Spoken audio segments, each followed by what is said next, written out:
Unlock 1.0 के तहत केंद्र के दिशा निर्देशों को ध्यान में रखते हुए कई राज्यों और केंद्र शासित प्रदेशों में धार्मिक स्थल, शॉपिंग मॉल, रेस्टोरेंट, होटल आज से लोगों के लिए फिर खुले। देश के तमाम हिस्सों में धार्मिक स्थलों में पूरी श्रद्धा और एहतियातों के साथ पहुंचे श्रद्धालु। दिल्ली के बॉर्डर भी आज से खुले। भाजपा की राष्ट्रव्यापी वर्चुअल रैली कार्यक्रम के दूसरे दिन आज केंद्रीय गृह मंत्री अमित शाह ओडिशा के लोगों को वर्चुअल रैली के जरिए संबोधित कर मोदी सरकार के दूसरे कार्यकाल के पहले साल की उपलब्धियों की देंगे जानकारी। रक्षा मंत्री राजनाथ सिंह का भी महाराष्ट्र जनसंवाद रैली को संबोधित करने का कार्यक्रम।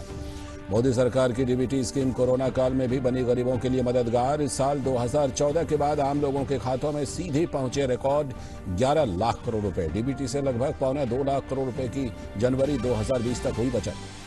जम्मू कश्मीर के शोपियां में सुरक्षा बलों ने 24 घंटों के अंदर 9 आतंकियों को किया ढेर। शोपियां के पिंजोरा इलाके में आज एक कमांडर समेत 4 आतंकियों को मार गिराया। कल भी 5 आतंकियों का हुआ था सफाया।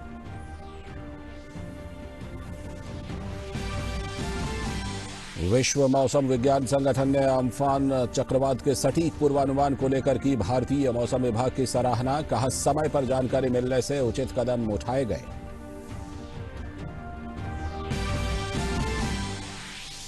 भारत में कोविड-19 के 1,25,381 सक्रिय मामले, 1,24,094 मरीज स्वस्थ होकर लौटे घर। 7,135 लोगों की कोरोना से हुई मौत।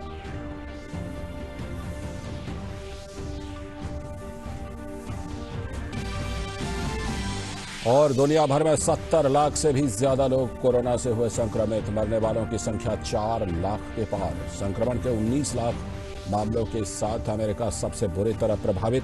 ब्राजील में 6,91,000 से भी ज्यादा लोग संक्रमित।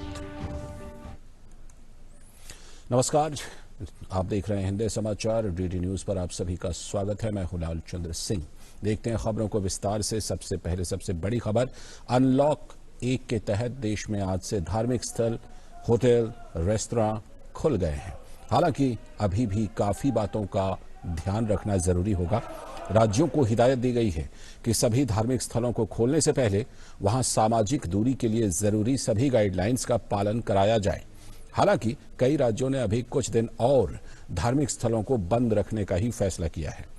राजधानी दिल्ली में कालका जी मंदिर समेत कई मंदिर और गुरुद्वारे आज से तमाम एहतियातों के साथ खुल गए हैं।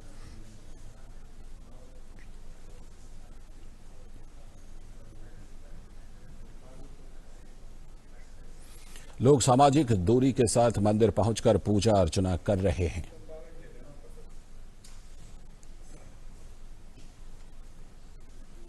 उत्तर प्रदेश में भी मंदिरों और गुरुद्वारों के दरवाजे आम लोगों के लिए खोल दिए गए हैं। उत्तर प्रदेश के मुख्यमंत्री योगी आदित्यनाथ ने गोरखपुर के एक मंदिर में पहुंचकर पूजा अर्चना की।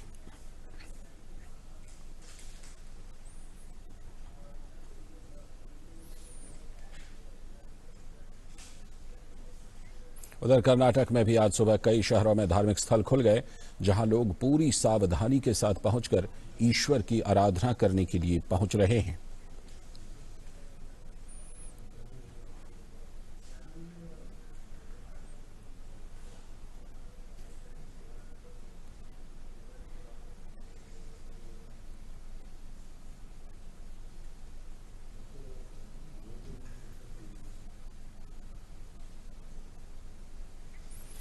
और ये इस वक्त आप देख रहे हैं दिल्ली के, राजधानी दिल्ली की ताज़ा तस्वीरें, जहां पर जो तमाम धार्मिक स्थल हैं वो आज से खुले हैं और वहां पर तमाम जो दिशा निर्देश हैं, जो सुरक्षा के उपाय हैं, एहतियात हैं, सावधानियां हैं, उसका पूरा पालन किया जा रहा है। तो ये दिल्ली की अलग अलग जगहों की 4 तस्वीरें आप देख रहे हैं, जहां पर धार्मिक स्थल आज से खोल दिए गए हैं। कालका जी मंदिर, झंडेवालान मंदिर और इसके साथ ही साई मंदिर और शीशगंज गुरुद्वारा, ये 4 जगहों की तस्वीरें आप इस वक्त टेलीविजन स्क्रीन पर देख सकते हैं, जिसमें कि राजधानी दिल्ली में धार्मिक स्थलों को खोला गया है। और दिल्ली की सीमाएं भी एक सप्ताह के बाद आज फिर से खोल दी गईं। सीमाएं खुलने से दिल्ली से सटे राज्यों से लोगों की आवाजाही फिर से शुरू हो गई। बॉर्डर खुलते ही बड़ी संख्या में दिल्ली गुरुग्राम बॉर्डर पर लोगों की आवाजाही देखने को मिली। अब तक पास वाले लोग, सरकारी कर्मचारी और जरूरी सामान की सर्विस से जुड़े लोग ही आ जा सकते थे।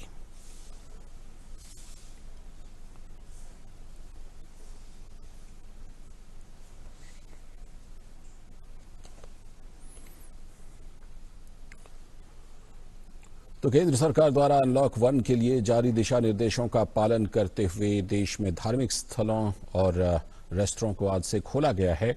गाइडलाइंस में देश की सभी मस्जिदों में मास्क, सैनिटाइजर और सोशल डिस्टेंसिंग का पालन करने की हिदायत दी गई है।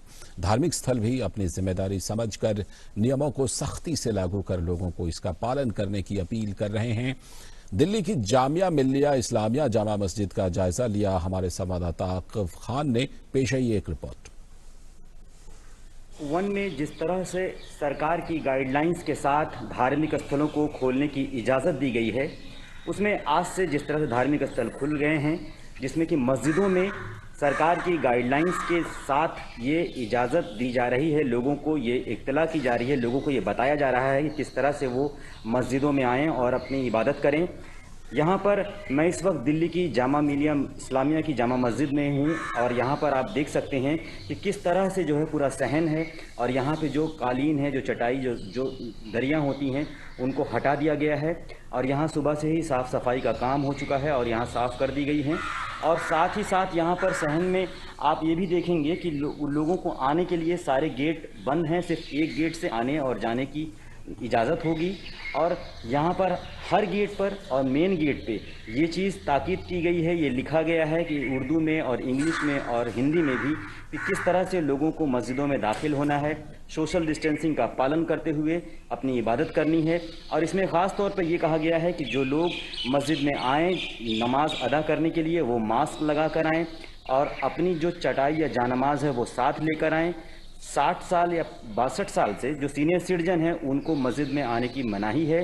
साथ ही जो 12 साल से कम उम्र के बच्चे हैं उनको भी मस्जिद में आने की मनाही है।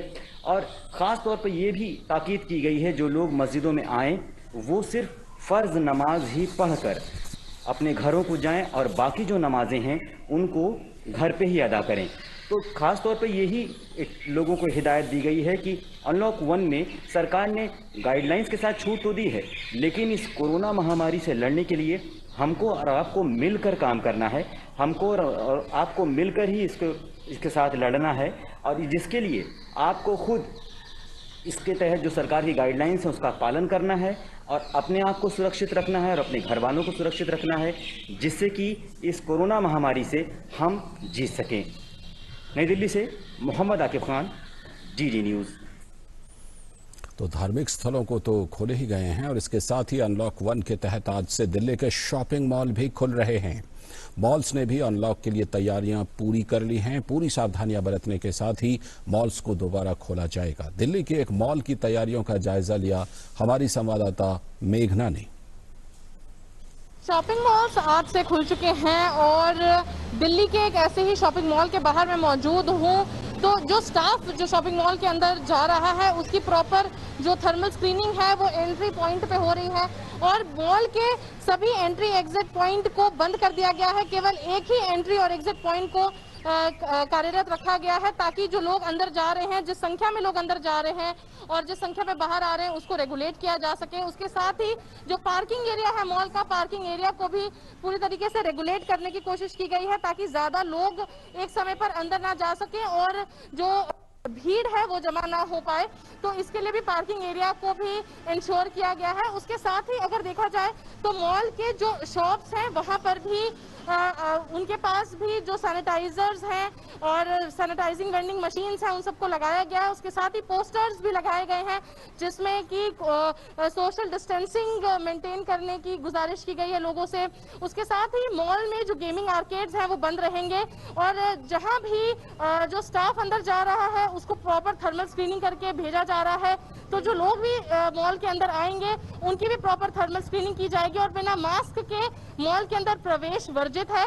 तो उसके साथ ही जो यहाँ पर मॉल में और भी जो कॉमन एरियाज हैं उनके सैनिटाइजेशन को भी बार बार सुनिश्चित किया जाएगा कि हर 1 घंटे 2 घंटे में कॉमन एरियाज की सैनिटाइजेशन हो। उसके साथ ही जहां पर भी मॉल में जो रेस्टोरेंट्स हैं या फूड कोर्ट्स हैं वहां पर टेक अवे को प्रमोट किया जाएगा, डिजिटल ट्रांजैक्शंस को प्रमोट किया जाएगा, एलिवेटर्स में कम से कम लोग चढ़ें, उसके साथ ही एस्केलेटर्स में भी सोशल डिस्टेंसिंग मेंटेन हो, एस्केलेटर्स पे चढ़ते समय लोग सोशल डिस्टेंसिंग मेंटेन करें। इन सभी चीजों का ध्यान अब से दिया जाएगा। चूंकि शॉपिंग मॉल जब खुल चुके हैं तो सारे प्रिकॉशनरी और प्रिवेंटिव मेजर्स के साथ ही जो यहाँ पर लोग आए उनकी सोशल डिस्टेंसिंग मेंटेन रहे और वो सेफ रहे, इसको सुनिश्चित मॉल मैनेजमेंट के द्वारा और साथ ही जो रिटेलर्स मॉल के अंदर जो इन्होंने अपने शॉप्स खोले हैं उनके द्वारा भी सुनिश्चित किया जाएगा। कैमरा पर्सन मोहित के साथ मैं मेघना देव, डीडी न्यूज, नई दिल्ली। तो शॉपिंग मॉल ने भी तैयारी कर ली है और तमाम सुरक्षा के उपाय भी किए जा रहे हैं। जयपुर से हमारे संवाददाता विशाल बैरिस्टो भी जुड़ रहे हैं वहां के हालात की जानकारी देने के लिए। विशाल, अलग अलग राज्यों ने खासतौर पर धार्मिक स्थलों को लेकर के, शॉपिंग मॉल को लेकर के अनलॉक 1 के तहत अलग अलग नीति अपनाई है। कुछ देर से खोल रहे हैं, कुछ आज से खोल रहे हैं। राजस्थान सरकार का क्या फैसला है और जयपुर में किस तरह की आपको तैयारियां दिख रही हैं इस फैसले और इन दिशा निर्देशों के मद्देनजर? लालचंद, सबसे पहले आपको सुप्रभात। और अच्छा लग रहा है कि आज अनलॉक का पहला दिन है। मैं बता दूं आपको कि राजस्थान के अंदर अभी धार्मिक स्थलों को खोलने की इजाजत नहीं दी गई है। मुख्यमंत्री ने 2 दिन पहले धार्मिक गुरुओं से वीडियो कॉन्फ्रेंसिंग की और उसके बाद यह फैसला लिया कि जिला स्तर पर जो जिलाधीश होते हैं, यहाँ पर राजस्थान में जिलाधीश बोला जाता है, जो डिस्ट्रिक्ट मैजिस्ट्रेट्स होते हैं, उनके तहत कमेटी बनाई जाएगी और डिस्ट्रिक्ट लेवल पे वो अपनी रिपोर्ट देंगे, उसके बाद फैसला लिया जाएगा। तो ये माना जा रहा है कि करीब 1 महीना और लगेगा धार्मिक स्थलों को खोलने के लिए, लेकिन मॉल्स को खोलने की इजाजत दे दी गई है। मॉल्स हैं, क्लब्स हैं और यहाँ तक कि राजस्थान अपने टाइगर्स के लिए मशहूर है, जो नेशनल पार्क्स है उनको खोलने की इजाजत दे दी गई है। और मैं आपको बताऊं कि सवाई माधोपुर जो रणथंभौर जो सवाई माधोपुर में है, वहाँ का जो नेशनल पार्क है वो बहुत मशहूर है अपने टाइगर्स के लिए। उसके अलावा सरिस्का है। और रणथंभौर से हमारे पास खबर आई कि आज एक टूरिस्ट ने अपना टाइगर सफारी के लिए बुकिंग कराई है और ये अच्छी शुरुआत इसलिए मानी जा सकती है कि पहला दिन और पहली बुकिंग हुई है। फिलहाल मैं आपको कैमरामैन से कहूंगा कि आपको दिखाया, मैं इस वक्त खड़ा हूं एक मॉल के सामने और आप देख सकते हैं मेरे पीछे मॉल है और यहाँ पर ये कमर्शियल एक्टिविटीज, रेस्टोरेंट्स खुल गए हैं। इसेंशियल कमोडिटीज की तो पहले से इजाजत दे दी गई थी, तो यहाँ पर जो है चहल पहल देखने को मिली है। हाँ, जहां तक नाइट कर्फ्यू की बात है वो अब भी जारी रहेगा, क्योंकि रात में सफाई कर्मचारियों को सैनिटाइजेशन के लिए मौका मिल जाएगा और उसकी जरूरत भी है। लेकिन जो गाइडलाइंस है, आपको मास्क लगाना है, सैनिटाइजेशन करना है, सोशल डिस्टेंसिंग का पूरा फॉलो करना है। अगर रेस्टोरेंट की बात करें तो 2 टेबल्स के बीच में 6 फुट की दूरी जरूरी है और इस तरह से इनको इजाजत दे दी गई है। लेकिन रेस्टोरेंट से ये कहा गया है कि आप जो है टेक अवे को प्रमोट करें, ज्यादा भीड़ भाड़ ना रखें और एंट्री एग्जिट पॉइंट को लिमिट करें ताकि ज्यादा लोग ना आए, क्योंकि सोशल डिस्टेंसिंग से ही हम इस जंग को जीत पाएंगे। लालचंद, बहुत बहुत शुक्रिया विशाल जुड़ने के लिए और जानकारी देने के लिए। तो संवाददाता विशाल बता रहे थे कि राजस्थान में अभी धार्मिक स्थलों को तो नहीं, लेकिन शॉपिंग मॉल और जो पर्यटन के लिए जो जगहें हैं उनको अनलॉक करने यानी उनको खोलने की अनुमति दी गई है और भी कुछ नई छूट दी गई है राज्य में। और अनलॉक 1 के तहत आज से देश के कई हिस्सों में, जैसा कि हमने बताया, कि शॉपिंग मॉल और रेस्टोरेंट खुल गए हैं। बेंगलुरु ने भी शॉपिंग मॉल और रेस्टोरेंट को खोलने के लिए पूरी तैयारी कर ली है और इन तैयारियों का जायजा लिया हमारी संवाददाता आयशा खानम ने। वन का पहला दिन बेंगलोर में पूरी तैयारी के साथ मॉल्स और धार्मिक स्थल खुल गए हैं और यहाँ पर लोग तमाम हेल्थ सेफ्टी मेजर्स और एडवाइजरी के साथ मॉल्स को शुरू किया है। यहाँ पर हम देख सकते हैं कि इस मॉल में भी लगातार शुरू से यहाँ पर तैयारी हो रही है और हर आधे घंटे में यहाँ पर साफ सफाई का ध्यान भी रखा जा रहा है। यहाँ पर अलग से मार्किंग की गई है, जहाँ पर लोग आने जाने के लिए अलग से एग्जिट बनाए गए हैं, एंट्री पॉइंट बनाए गए हैं। लोगों में भी ज्यादा से ज्यादा अवेयरनेस है, ज्यादा से ज्यादा लोग इस बात से वाकिफ है कि अब मॉल्स में महज घूमना फिरना और वक्त बिताना एक आम बात नहीं है, क्योंकि अब अगर आपको मॉल आना है तो बेहद जरूरी काम हो या फिर बेहद जरूरी चीजें खरीदना हो तो ही आप मॉल आ सकते हैं, क्योंकि आपको कई हेल्थ सेफ्टी मेजर्स का पालन करना होगा। मास्क पहनना होगा, सोशल डिस्टेंसिंग होगी, तो कई सारे बदलाव जो है वो यहाँ पर देखे जा सकते हैं। रेस्टोरेंट भी कई तरह से टेक्नोलॉजी का इस्तेमाल करते हुए कॉन्टैक्ट लेस यानी बिना छुए मेनू तैयार किया है, एंट्री पॉइंट्स तैयार किए हैं और सीटिंग अरेंजमेंट्स जो है उसे बदल दिया है। तो ये तमाम चीजें हैं जो अनलॉक 1 के इस पहले चरण में देखी जा सकती है। कैमरामैन गोपाल के साथ अशा खानम, डीडी न्यूज, बैंगलोर।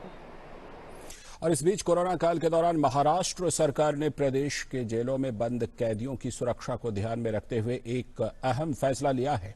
प्रदेश की 60 जेलों में सामाजिक दूरी की पालन सुनिश्चित करने के लिए जेलों में बंद 38,000 कैदियों में से 9,761 कैदियों को रिहा किया गया है।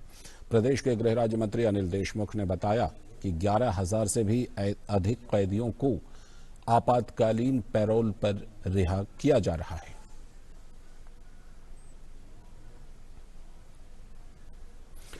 रुख करते हैं आज की दूसरी बड़ी खबर का। भारतीय जनता पार्टी की डिजिटल रैलियों का आज दूसरा दिन है। केंद्रीय गृह मंत्री अमित शाह आज ओडिशा के लोगों को वर्चुअल रैली के जरिए संबोधित करेंगे। इस वर्चुअल रैली के जरिए वो ओडिशा के लोगों से संपर्क साधेंगे और नरेंद्र मोदी सरकार के दूसरे कार्यकाल के पहले साल की उपलब्धियों की जानकारी देंगे। अमित शाह ने कल बिहार के लिए पहली बिहार जन संवाद वर्चुअल रैली को संबोधित किया था। वहीं रक्षा मंत्री राजनाथ सिंह भी महाराष्ट्र जन संवाद रैली को संबोधित करेंगे। मिशन सागर के तहत भारतीय नौसेना के जहाज केसरी ने सेशल्स की सरकार को आवश्यक चिकित्सा आपूर्ति की दूसरी खेप पहुंचा दी है। नौसेना के इस जहाज के जरिए रक्तचाप, कोलेस्ट्रॉल और मधुमेह सहित आम बीमारियों से जुड़ी दवाइयों की आपूर्ति कराई गई है। दवाओं की खेप के अलावा भारत सरकार ने 2 वायु निकासी पॉड्स भी दान किए हैं, जो भारतीय नौसेना द्वारा स्वदेशी रूप से डिजाइन किए गए हैं। आईएनएस केसरी भारतीय उच्चायुक्त सेशल्स और अन्य अधिकारियों की उपस्थिति में पोर्ट विक्टोरिया में आयोजित एक समारोह में सेशल्स सरकार को सभी आपूर्ति सौंप दी गई। आईएनएस केसरी ने पहले ही कोविड-19 से संबंधित आवश्यक दवाओं की खेप मॉरिशस, मेडागास्कर, कोमोरोस और मालदीव तक पहुंचाई है। और अब नजर डालते हैं कोविड के ताजा आंकड़ों पर। देश में कोरोना के सक्रिय मामले 1,25,381 हो गए हैं। राहत की बात है कि 1,24,094 लोग इसको हराकर ठीक भी हो चुके हैं। कोरोना के कारण हालांकि 7,135 लोगों की मौत हो गई है। और दुनिया में कई देश इस समय कोरोना वायरस की दवा तलाश रहे हैं, तो वहीं भारत में भी कोरोना का इलाज ढूंढा जा रहा है। भारत में कोविड-19 के मरीजों के इलाज के लिए पौधों से बनने वाली दवाई ACQH का क्लिनिकल ट्रायल शुरू हो गया है, जिसे CSIR ने ऐतिहासिक बताते हुए इसका स्वागत किया है। देश की शीर्ष दवा नियामक drugs controller general of India यानी DGCI ने सन फार्मास्यूटिकल्स को वनस्पति ACQH के क्लिनिकल ट्रायल की अनुमति दे दी है।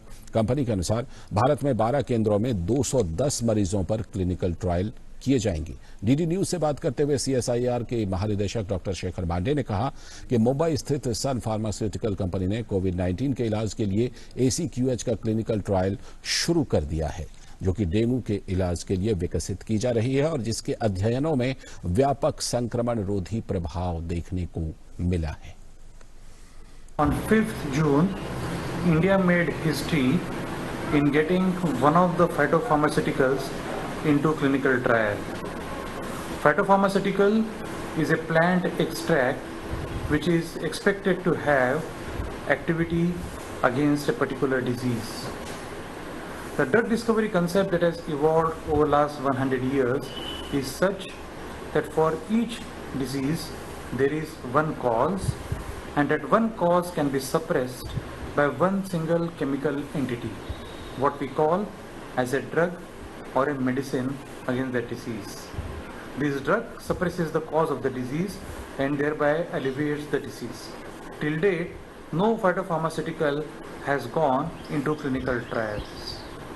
On the 5th June, this has changed. A phytopharmaceutical called ACQH has been brought into clinical trial as a potential drug against COVID-19. has been done by the Sun Pharma in collaboration with ICGEB Delhi and CSIR Indian Institute of Integrative Medicine, Jammu. It has also been supported by the Department of Biotechnology and CSIR together. We hope that with this, the history will now change. अगली खबर, उत्तर प्रदेश में Bharatiya Janata party और प्रदेश सरकार webinar के माध्यम से lockdown में लोगों की सेवा और मदद कर रही है।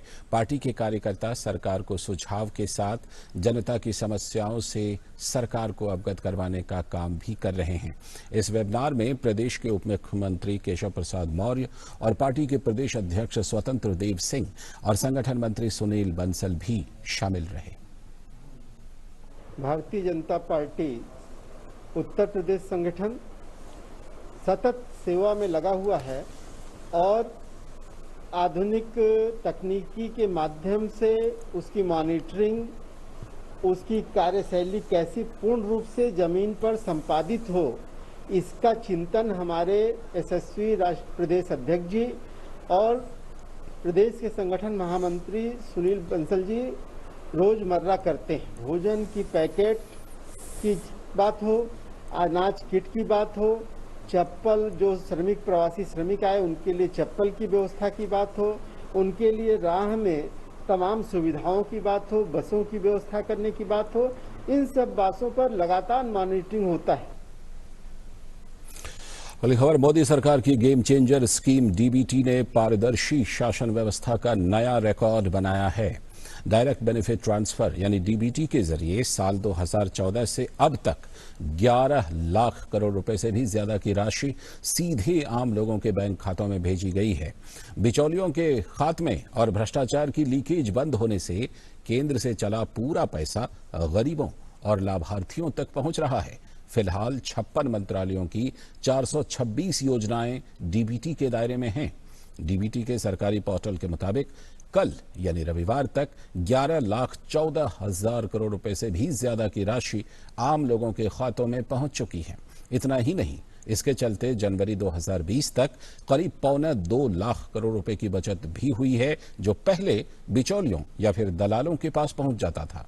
कोरोना महामारी के दौरान गरीबों और जरूरतमंदों तक सरकार की मदद सीधे पहुंचाने का सबसे बड़ा जरिया भी डीबीटी ही बनी है।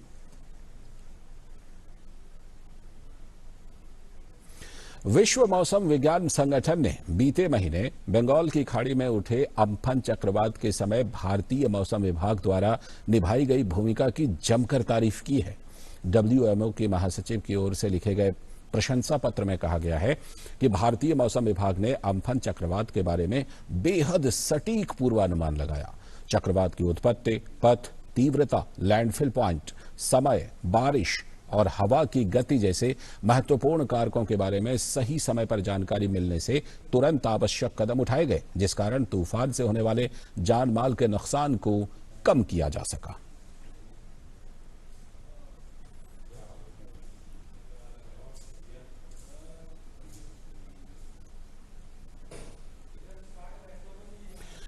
और अब बात दुनिया भर में कोविड के मामलों की। कोरोना वायरस से दुनिया भर में अब तक 4 लाख से भी ज्यादा लोगों की मौत हो चुकी है, तो वहीं संक्रमितों का आंकड़ा भी 70 लाख से भी ज्यादा हो गया है। दुनिया में कोरोना से सबसे ज्यादा प्रभावित देश अमेरिका में मृतकों की संख्या 1,10,000 के पार कर गई है और 19,40,000 से भी ज्यादा लोग इस महामारी से संक्रमित हैं।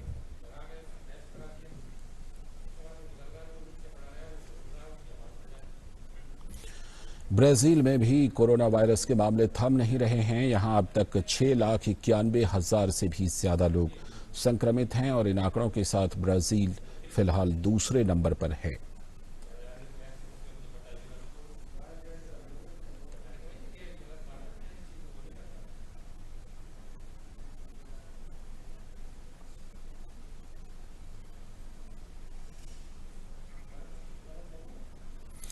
और अब अगली खबर, जम्मू कश्मीर के शोपियां जिले के पिंजोरा इलाके में आज सुरक्षा बलों और आतंकियों के बीच मुठभेड़ हुई, जिसमें सुरक्षा बलों ने 4 आतंकियों को मार गिराया। सुरक्षा बलों को उस इलाके में आतंकियों के छुपे होने की खबर मिली थी, जिसके बाद पुलिस, सेना के 44 RR और CRPF ने संयुक्त अभियान चलाया और इलाके की घेराबंदी कर सर्च ऑपरेशन शुरू किया। सुरक्षा बलों की संयुक्त टीम जब संदिग्ध स्थान पर पहुंची तो छिपे हुए आतंकियों ने फायरिंग शुरू कर दी। पिछले 24 घंटों में ही ये शोपियां में दूसरी मुठभेड़ है। कल भी सुरक्षा बलों ने मुठभेड़ में 5 आतंकियों को मार गिराया था।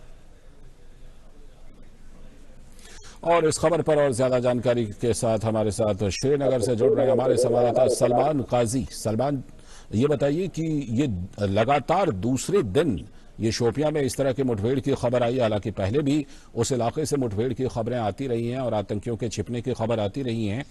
क्या अभी भी वहां पर कुछ और इस तरह के आतंकी छिपे हुए हो सकते हैं? क्या कुछ कहना है सेना की तरफ से, कुछ कहा गया है सुरक्षा बलों की तरफ से? देखिए, ये ऑपरेशन खत्म हो चुका है ऑफिशियली और वहां से सिक्योरिटी फोर्सेस निकल चुके हैं और 4 जो मिलिटेंट इसमें मारे गए हैं। इनमें हमें ये बताया गया है कि ये ऑपरेशन आज रात को शुरू हुआ था, जब वहां पे कोऑर्डिनेट सर्च ऑपरेशन हुआ था और मिलिटेंट्स ने फायर किया था सिक्योरिटी फोर्सेस पे। तो उसके बाद से ये एनकाउंटर पूरी रात भर चला और आज सुबह जो सिक्योरिटी फोर्सेस ने हमें बताया कि जो 4 मिलिटेंट थे वहां पे वो मारे गए हैं। हालांकि अभी आइडेंटिफिकेशन नहीं की गई है, लेकिन हमारे सोर्सेज कह रहे हैं कि इनमें एक हिजबुल मुजाहिदीन का सीनियर कमांडर भी शामिल है इन 4 में। और इसके अलावा जो 3 सैनिक है उनको भी इंजरीज हुई हैं इनकाउंटर में अभी। तो ये इनकाउंटर खत्म हो चुका है। और हाँ, जैसा पहले ही बताया कि कल से जो 2 एनकाउंटर्स हुए हैं शुपियान डिस्ट्रिक्ट में, शुपियान जो कि गढ़ माना जाता है वहां पे साउथ कश्मीर में। साउथ कश्मीर पिछले 3-4 साल से एक फ्लैश पॉइंट उभर के आया है मिलिटेंसी रिलेटेड। और शुपियान का जो जिला है वो खास तौर पे प्रभावित रहा है मिलिटेंसी से। तो डेफिनेटली जो मेजॉरिटी ऑफ पिछले 2-3 सालों में एनकाउंटर्स हुए हैं वो साउथ कश्मीर में ही हुए हैं और खास तौर पे शुपियन का जो ये डिस्ट्रिक्ट है। तो डेफिनेटली एक एग्रेसिव स्टैंस अब रहा है पिछले कुछ दिनों से। तो माना जा रहा है कि जो मिलिटेंसी साउथ कश्मीर में है वो बैकफुट पे है, क्योंकि सिक्योरिटी फोर्सेस ने काफी ज्यादा एनकाउंटर्स किए हैं पिछले 2-3 महीनों में और काफी सफलताएं उनको मिली हैं। और उसके अलावा वो कामयाब हो चुके हैं कि बहुत सारे जो उनके जी मारा था। जी, बहुत बहुत शुक्रिया। आप इस खबर पर नजर बनाए रखिए। फिलहाल बहुत बहुत शुक्रिया आपका ये जानकारी देने के लिए। तो सुरक्षा बलों को लगातार 2 दिनों में बहुत बड़ी कामयाबी हासिल हुई है जम्मू कश्मीर में। और इसी के साथ हिंदी समाचारों के इस बुलेटिन में फिलहाल इतना ही, लेकिन डीडी न्यूज पर खबरों का सिलसिला लगातार जारी है। अनुमति दीजिए, नमस्कार।